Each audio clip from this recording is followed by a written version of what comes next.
Hello, I'm David and I'm the product manager of the SMEMA Hermes adapter. Today I'm going to show you how to do product recipe changeover via remote verification or remote system. So this is a scenario where, similar to measurements, a mismatch, where you want to change the conveyor width and get the approval from the conveyor.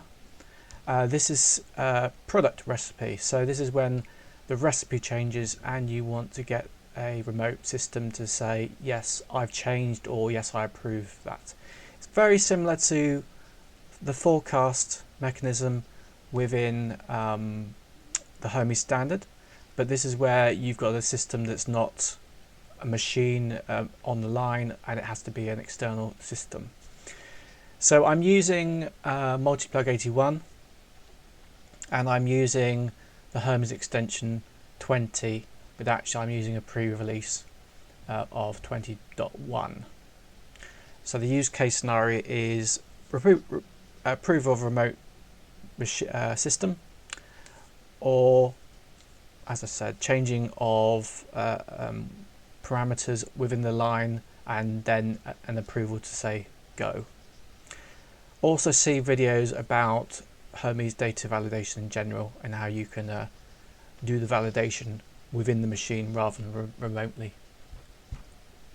So I'm going to show you in working in first, and then I'll show you how to set this up.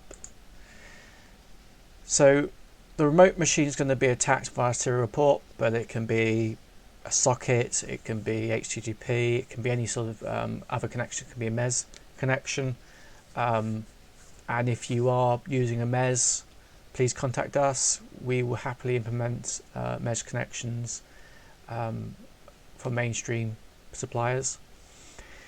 So I've got the serial port. This is imitating the remote system. And what's going to happen is, if the product ID changes, it's going to say it's changed. Give me the approval to allow the board into the machine. I've just noticed there is a board already in the machine, so we'll just delete that quickly. So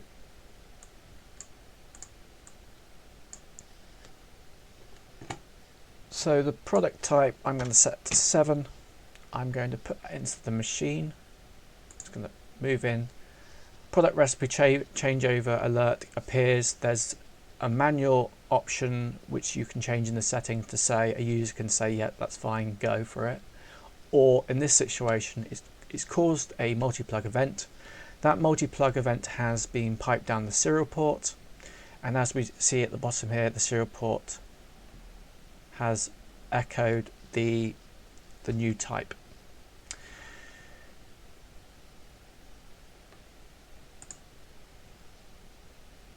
The reply back is simple, it's just a simple string. So in this situation it's a 1, so I'm going to type 1, and the board is now moving again. So the board's entered the machine, transport stopped, and there you go. And if the type was the same next time, if we just remove that board out of the machine quickly and make that machine available, and if we go board available with the same type, this time it would just go straight through. So if you wanted to change if you wanted to have this action every single board, obviously it will have to be a parameter that changes on every single board. It can be barcode numbers, board numbers, it can be anything. Things that don't change that often, like a product type, then you just want to initiate a product changeover of the machine you're connected to, maybe,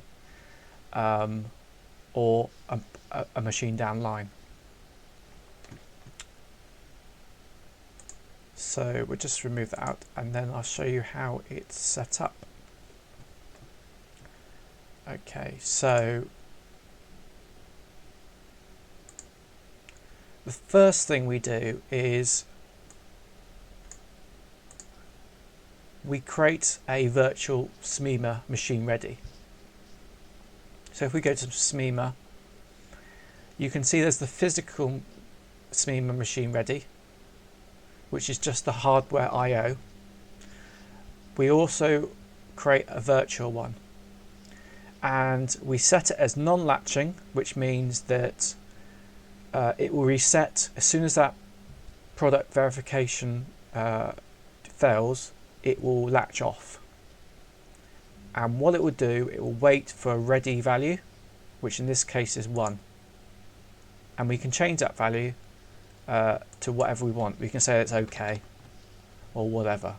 It's just a string value that comes back from the serial port in this scenario, can come from anywhere else. So that's the first thing to do, just create a virtual machine ready SMEMA, and we've actually subscribed to the serial port, so that's where the data is going to come from. So again, the subscription is the serial port subject 0, which the serial port only generates one subject anyway. It's the value that what's read. The second thing to do is actually set up the product recipe changeover verification, and you have multiple options. It's similar to the equipment measurement values. It's a separate event though with that one, but it's the same principle, which is if it changes from the current value, it unlatches the unlatches the SMEMA IO and just stops the machine at that point. So in this situation, we've said we don't want operator manual approval. We just want it automatic, which is based on the events.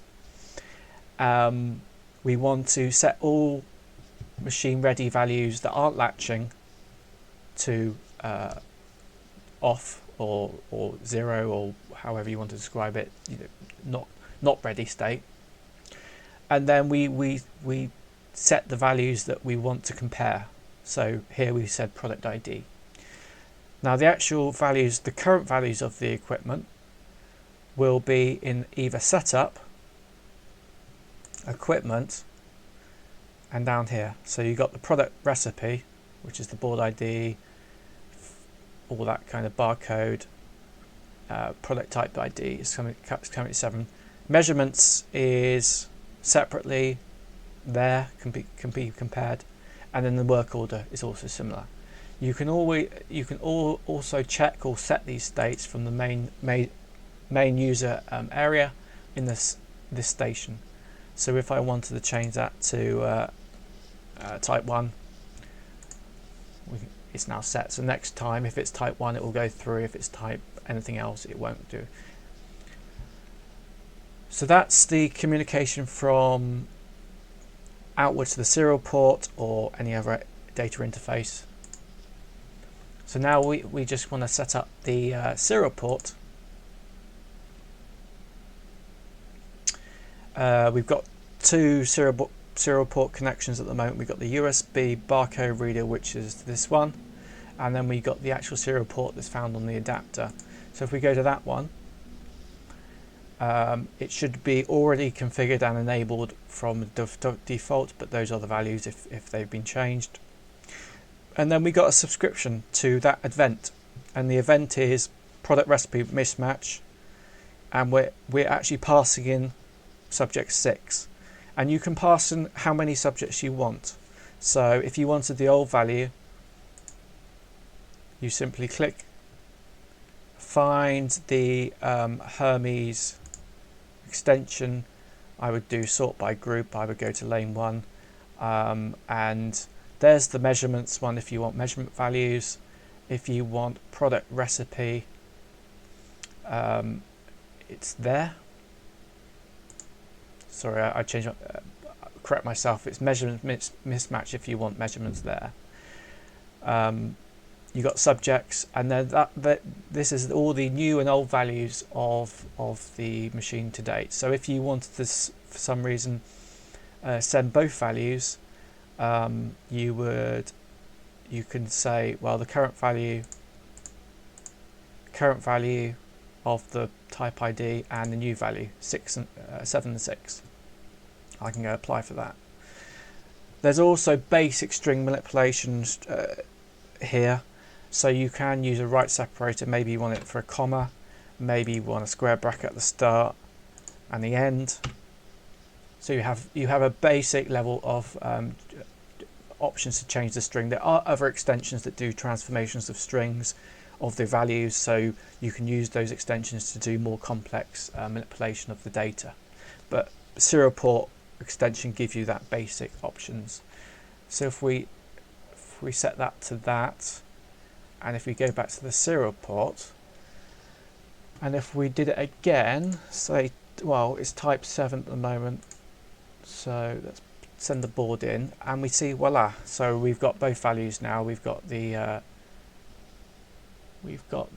new, the old value and the new value wrapped in a string that probably can be parsed or can be read by another system. And obviously you could create very basic maybe JSON using that complex situation, and that's really it. And so it's waiting for the one command. That's OK. We set it to OK. So if we typed OK really quickly, it would unlock the situation and the new value would be set.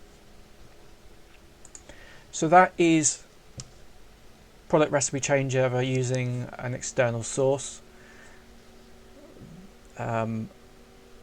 Check out data validation, and there will be a video on using multi-plug events in general, which will be understanding how to take data from a multi-plug event and pipe it to another system, or manipulate it, or save it somewhere else. So check out that video also. So I hope that helps, and thank you for watching.